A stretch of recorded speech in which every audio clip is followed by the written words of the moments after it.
లక్ష్మీపార్వతి గారు ఎలా ఉంటారు అసలు? మీకు ఆ టచ్ లోకి వచ్చిన తర్వాత మీరు ఎప్పుడైనా కలుసుకున్నారంటే లక్ష్మీపార్వతి గారు? నాకంటే ఆయన ముఖ్యమంత్రిగా ఉన్నప్పుడు ఎలక్షన్ టైంలో వీళ్ళు తెనాల నుంచి ఒక కల్చరల్ ట్రూప్ వచ్చేది. అందులో ఈ లక్ష్మీపార్వతి ఫస్ట్ హస్బెండ్ అందరూ వచ్చేవాళ్ళు 10-15 మంది. వాళ్ళ లారీలో పోయేవాళ్ళు. ఎన్టీఆర్ గారు పోయి మీటింగ్ వచ్చేటప్పటికి కొంచెం టైం ఉంటది కదా, జనాన్ని ఎంగేజ్ చేసేవాళ్ళు. అంటే ఎన్టీ రామారావు వచ్చే లోపల ఇది ఎంటర్టైన్మెంట్ ప్రోగ్రామ్ గా, వాళ్ళందరూ ఏదో కాలక్షేపం, జనాన్ని ఎంటర్టైన్ చేసేవాళ్ళు. అట్లా పరిచయం ఉంది. అంతేగాని ఈమె తర్వాత ఓడిపోయిన తర్వాత కదా ఏమో ఎక్కువగా అక్కడ పోయి నేను జీవిత చరిత్ర రాస్తాను అది ఇదని చెప్పి దగ్గరికి పోయింది. అప్పుడు మేము లేం కదా. అవునండి. కానీ నిజంగానండి ఆయన చేసింది ఒక మంచిదే సార్. ఎందుకంటే ఒంటరిగా ఉన్నప్పుడు ఆయన వయసు అప్పటికే 70 years అనుకుంటున్నాను. ఒంటరిగా ఉన్నారు. 70 ఒకటండి. ఆయన ఒక జాతకరీత్యా ఆయన ఒక అట్లా మనం అనుకోవచ్చు. పూర్వజన్మ సుకృతం ఉంది మనిషిలో. లేకపోతే ఆయనకి లేని జబ్బులు లేవండి. బీపీ ఉంది, షుగర్ ఉంది. బీపీ షుగర్ అయింది, మన పక్షవాతం వచ్చింది. తర్వాత అప్పుడు సినిమాల్లో ఉన్నప్పుడే ఒకసారి బండి చేతి మీదకి ఎక్కింది షూటింగ్ లో. ఇవన్నీ ఉన్నాయి. తర్వాత హార్ట్ ఆపరేషన్ చేశారు అమెరికాలో. ఇన్ని జరిగిన తర్వాత తిండి రెగ్యులేట్ చేయడాను.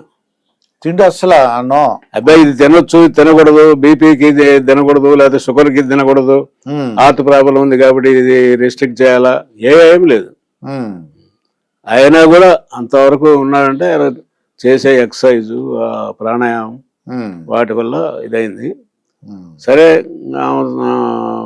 పిల్లలు దూరంగా ఉన్నారు కాబట్టి మరి ఈయన ఎవరి దగ్గర ఉండి అడ్జస్ట్ అయ్యేటువంటి మనిషి కాదు నేచరు. వాళ్ళకు కూడా కష్టమే ఈయనతోటి. వాళ్ళు వచ్చి ఈయన దగ్గర ఉండవంటే కూడా మరి సంవత్సరాలు అన్నీ ఉన్నాయి కదా. అవునండి. ఇప్పుడు ఆ చిన్న అమ్మాయి ఉన్నంత వరకు ఏదో ఉండింది. ఇంకా తర్వాత సరే మనిషి ఒంటరిగా ఉన్నాడు కాబట్టి అవకాశం వచ్చిందని మరి ఎవడు ఉపయోగించుకుందో మరి ఈయన.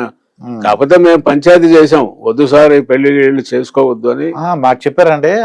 నేను కూడా చాలాసేపు, ఒక గంటన్నర సేపు వాదించాను. నేను ఎవరెవరు కూర్చున్నారండి? ఎన్టీ రామారావు గారు, ఎన్టీఆర్, నేను, లక్ష్మీపార్వతి కూడా ఉంది. ఉన్నారా? ఆమె సమక్షంలో జరిగింది ఇది.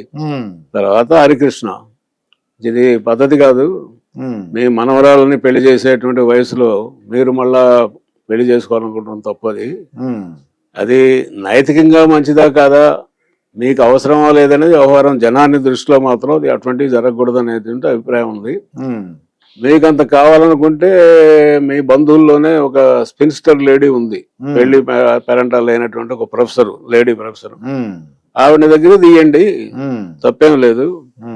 మీకు అవసరం, ఇప్పుడు మనిషి అనేది అవసరం కాబట్టి ఈవెన్ తీసుకోవడం అనవసరం. ఒక 70 సంవత్సరాల హస్బెండ్ కి విడాకులు ఇచ్చేసి ఒక గ్రోరప్ సన్ ఉన్నాడు, అతన్ని వదిలేసేసి మళ్ళా మీరు పెళ్లి చేసుకోవడం అనేది అది మంచి పద్ధతి కాదు అని చెప్పి చాలాసేపు చెప్పాము ఏమో సమక్షంలోనే. ఆవిడ కూడా అనింది, నర్సయ్య గారు మీరంటే ఏమో చాలా గౌరవం, అది ఇది మీరు చెప్పండి. ఏం చెప్పమంటారమ్మా, ఆయనకి ఎవరో చెప్పారు. ఏమంటారు, పెళ్లి చేసుకోమని చెప్పమన్నారా? ఆయనకు ఎవరో చెప్పారు, మీరు నర్సయ్య గారిని అడగండి, గుంటూరు జిల్లా ఆవిడ మంచిది కాదు ఇది ఏదో చెప్పారు మొత్తం మీద. అంటే ఇక్కడ మంచి చెడు వదిలేయండి, చాలా మంచిది అనుకుంటే కూడా చేయకూడదు, లేదు మంచి మనిషి కాదు అనుకున్నప్పుడైనా కూడా చేసుకోకూడదు. మీ స్థాయి ఏంటి, మీరున్న పొజిషన్ ఏంటి, ఆవిడున్న పొజిషన్ ఏంటి, ఆవిడ భర్తకి విడాకులు ఇవ్వాలి కదా. విడాకులు 70 సంవత్సరాల భర్తకి విడాకులు ఇచ్చి ఇంకొక 70 సంవత్సరాలు అన్ని జబ్బులు ఉన్న మనిషిని పెళ్లి చేసుకుందంటే ఏంటి ఉద్దేశం? లక్ష్యం ఏదో ఉండాలి కదా, డబ్బో రాజకీయమో ఇంకోటో ఏదో ఉండాలి కదా. అవునండి అని చెప్పి అట్లా వాదించాం. కాకపోతే ఆయన ఏమంటాడంటే, నాకేదో కోరికలు ఉండి కాదు, నాకు మెంటల్ కంపానియన్షిప్ కావాలి. ఆ అమ్మాయి కొంచెం చదువుకుంది, సంస్కృతం తెలుగు బాగానే స్వచ్ఛంగా మాట్లాడుతుంది, డొక్క శుద్ధి ఉంది. అంటే శృంగారపు ఆలోచనలు కాదు కాదు ఆయన ఆ విధంగా మాట్లాడాడు. సరే, తర్వాత ఇంకా చేసుకున్న తర్వాత మరి ఆవిడ రీకానలైజేషన్ చేయించుకుంది, బిడ్డను కనాలని. అయ్యంతా మరి అందరికీ తెలిసిన వ్యవహారమే. కాబట్టి లక్ష్యం వేరుగా ఉంది కదా. అవునండి. అందుకని నేను బోడా సంకటం చెప్పింది నేను ఆయన. అవునండి. సరే అయిపోయింది.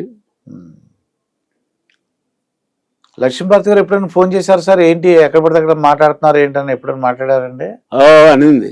ఆ, ఇంకా చాలా మాట్లాడాలమ్మా. నువ్వు మరి రీకానలైజేషన్ ఎందుకు చేయించుకున్నావు పలానా హాస్పిటల్లో?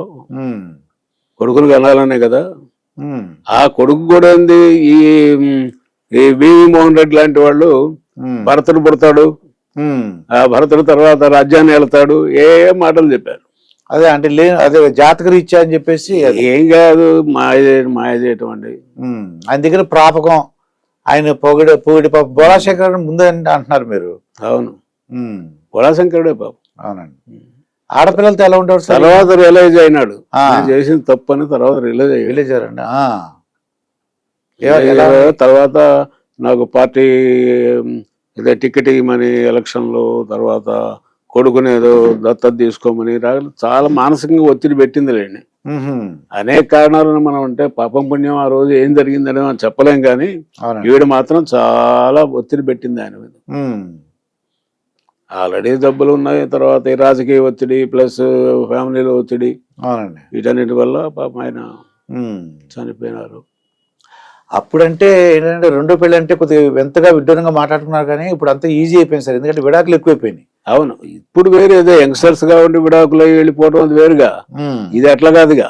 ఇది అలా కాదు. ప్రజల్లో మంచి పేరున్న వ్యక్తి, మాజీ ముఖ్యమంత్రి అది అని ఒక పేరు ఉంది. అవును. ఇంకా ఆయనకి ఆస్తులు బాగా సంపాదించినట్టు ఏముంది సార్? అంటే నాకు ఇంత ఆస్తులు సంపాదించాను, ఇంత కోట్లు సంపాదించాను, నా టార్గెట్ ఇది, నేను దేశ ప్రధాన టార్గెట్లు ఏం లేదండి ఆయనకు. రాజకీయాల్లోకి వచ్చేటప్పటికే పిల్లలకి ఉన్న అవసరాన్ని పనిచేశాడు. ఆయన ఎవరికి ఇది ఇవ్వాలని, ఎవరికైనా అన్ని ఇచ్చేసాడు. వాళ్ళకి ఎక్కువ తక్కువ ఏం లేదు, అన్ని రాసి ఇచ్చాడు, అయిపోయింది. నా దగ్గర ఉందనేవాడు ఆ బూడిద. నిజమేనండి. ఆయన పేరుని ఏమి ఉంచుకోలేదు సార్ కొద్దిగా? ఏదన్నా ఏదో యాన్యుటీ ఏదో వచ్చేది ఎల్ఐసి వాళ్ళ నుంచి, అది చాలు ఆయనకు.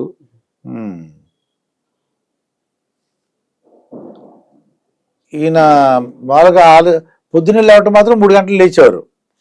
3 గంటలు లేవడం, పడుకోవటం ఎన్ని గంటలు పడుకున్నాడు సార్? పడుకోవడం సాయంత్రం అసలు ప్రాబ్లమే లేదు, 7-7:30కే పడుకుంటాడు. జనాలు ఎవరో వచ్చేవారు కాదు ఇంకా ఆ టైంలో లేదు కదా. అంటే సార్ ఇప్పుడు సెక్యూరిటీ ఆఫీసర్ అనుకోండి, నన్ను ఇంటర్వ్యూ గారు కలపండి, ఇదిగోండి మీకు ఈ 1,00,000 రూపాయలు మీరు పెట్టుకోండి, 50,000 మీరు పెట్టుకోండి, లేకపోతే నా గురించి చెప్పండి, వెళ్తున్నప్పుడు నా గురించి చెప్పండి ఈ విషయం, నాకు టికెట్ ఇవ్వమని. అటువంటి పరిస్థితి ఉండేదే కాదండి. వేరే మేము అంతా వెళ్ళిపోయిన తర్వాతనే ఆ పరిస్థితులు వచ్చాయి, ఇట్లా పాడైపోయింది. ఓకే.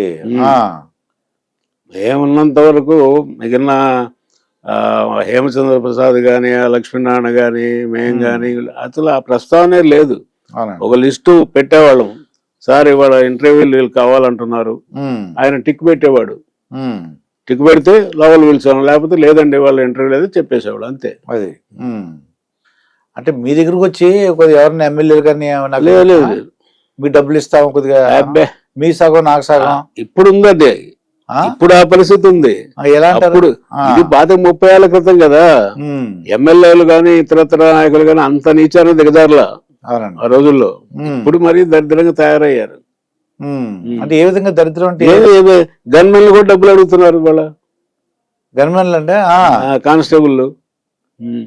ఎమ్మెల్యే ఇంట్లో మొన్న నేను మా ఏరియా పోతే ఏదో పని ఉండి ఒకడు ఫోన్ చేసి చెప్తున్నాడు, సార్ మన ఎమ్మెల్యే గారి ఇంట్లో టీ పెట్టేవాడు కూడా డబ్బులు అడుగుతున్నాడు సార్, దసరా మామూలు అని. ఏం చేయాలి అంటే అది ఓవరాల్ డీజనరేషన్ అన్ని చోట్ల ఉంది. ఇంకా ఎమ్మెల్యేలు కానీ వాళ్ళు ఇప్పుడు ఇంతకు ముందు రోజుల్లో ప్రతి 3 నెలలకు ఒకసారి గన్మెన్లకి ఫైరింగ్ ప్రాక్టీస్ చేయించేవాళ్ళు. ఒక ఏడాదిన్నర ఒక ఎమ్మెల్యే దగ్గరనో మంత్రి దగ్గరనో గన్మెన్ ఉంటే వాడిని మార్చేవాళ్ళు, కొత్త వేసేవాళ్ళు. తర్వాత పరిస్థితి మారిపోయింది. వాడు 4 సంవత్సరాలు 5 సంవత్సరాలు వాడు ఎందుకుంటాడు? వాడు కేవలం గన్మెనే కాదు, ఈయన బ్యాగులు మోయటము, ఎమ్మెల్యే గారి బ్యాగులు మోయటము, ఈ పర్సనల్ వ్యవహారాలు కూడా చూసేవాళ్ళు. అట్లా గన్మలని మార్చానని లేట్ విద్యాధరరావు మినిస్టర్గా ఉన్నప్పుడు నేను మార్చానని, నేను ఏలూరు డిఏజీగా ఉంటే నాతో 6 నెలలు మాట్లాడలేదు. పోవాను మాట్లాడితే ఏంది మాట్లాడిపోతుంది, నేను రూల్ ప్రకారం నేను చేశాను. అట్లా ఇవాళ ఎందుకు మనకెందుకులే, ఎవడుంటే మనకేమైంది, ఆయనతో మనకెందుకు పేచి అనుకునే వాళ్ళు ఎక్కువైపోయినారు.